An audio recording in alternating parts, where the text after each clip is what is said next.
track those things. Give us an idea of what the technology stack might look like around zero trust. But I think that, and so this is really the key and the heart of it, right? So there are frameworks that exist that tell you how to get to zero trust.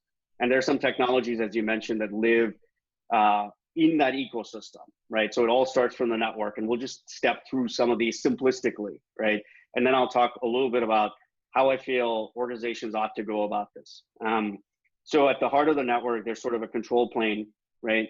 Which is called many different things. A lot of folks call them a NAC, network access control, which basically is the brains of the network that tell you what should and shouldn't be on the network. And then what is the network? Then there's a definition of the network. And the network, instead of being this one flat, wide open thing, ought to be, in this model, ought to be different segments or containers that have like things in each container, right?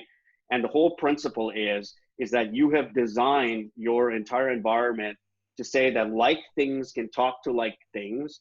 When there's conversations that have to happen across those containers, then there's a very well-defined protocol and process and path that's followed across those containers.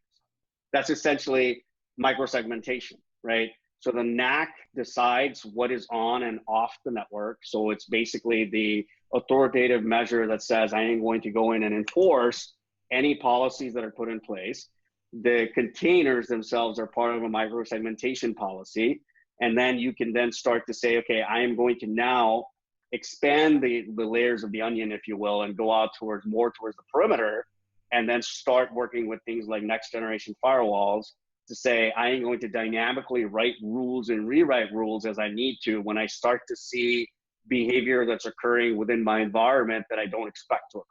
So it's a very dynamic process, self-learning, self-healing type process, with the trick really being that I need to be able to have a very good understanding across the environment to say what's normal, what is expected, how do I bring assets onto my environment, how do they connect to the network, and where do they sit within the network, and on and on and on and on. So there's like a lot of hygiene related things that you have to answer.